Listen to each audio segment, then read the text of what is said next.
இந்த வீடியோவில் what is bad trading அப்படிங்கிறத பார்க்கலாம்.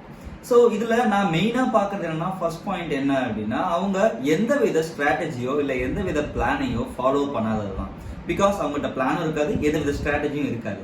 ஸோ செகண்ட் பாயிண்ட் என்னன்னா, ஆன்டிசிபேஷன், அதாவது என்ட்ரிங் டூ ஏர்லி. அதாவது எப்படி சொல்றதுன்னா, ஒரு ப்ரைஸ் அந்த இடத்த அட்டைன் ஆகிறதுக்கு முன்னாலேயே இந்த ப்ரைஸ் இந்த லெவலுக்கு போயிடும் அப்படின்னு ஆன்டிசிபேட் பண்ணுறது தான் அவங்க பண்ணுற மிகப்பெரிய மிஸ்டேக். என்ட்ரிங் டூ ஏர்லி அப்படின்னு நம்ம சொல்லுவோம். ஸோ தேர்ட் பாயிண்ட் என்னன்னா, அக்செப்டிங் த லாஸ். அவங்க என்னைக்குமே லாஸ் அக்செப்ட் பண்ணவே மாட்டாங்க.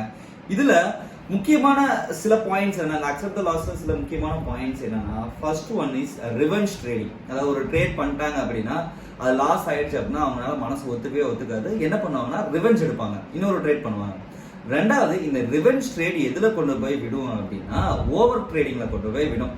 ஸோ ஒரு லாஸ் ஒரு ப்ராஃபிட், ஒரு லாஸ் ப்ராஃபிட்னு மாறி ஓவர் ட்ரேட் பண்ணுவாங்க. ஸோ இதோட கடைசி கட்டமாக எங்கே கொண்டு போய் முடியும் அப்படின்னா, அவங்க ஸ்டாப் லாஸ் வர லெவலில் என்ன பண்ணுவாங்கன்னா, ஸ்டாப் லாஸுக்கு முன்னாலேயே எக்ஸிட் பண்ணிடுவாங்க. அப்படி இல்லைன்னா ஸ்டாப் லாஸ் லெவல் வரதுக்கு முன்னாலேயே ஸ்டாப் லாஸை ரிமூவ் பண்ணிட்டு வெயிட் பண்ணுவாங்க. ஏன் அப்படின்னா, இல்லை கண்டிப்பாக ஸ்டாப் லாஸ் ஹிட் பண்ணிட்டு மறுபடியும் மேலே போயிடும், அதனால நான் ஸ்டாப் லாஸை ரிமூவ் பண்ணிட்டு வெயிட் பண்ணுறேன் அப்படின்ட்டு வெயிட் பண்ணுவாங்க. அதுதான் ஹியூஜ் லாஸுக்கு மிகப்பெரிய ஒரு பாத்தா இருக்கும். ஸோ நீங்க ஒரு பிகினராவோ இல்ல நீங்க ஒரு ட்ரேடராவோ இருந்தீங்கன்னா, இந்த தப்பெல்லாம் நீங்க பண்றீங்களா பண்ணலையா அப்படிங்கிறத மறக்காம நோட் பண்ணி பாருங்க. தேங்க்யூ.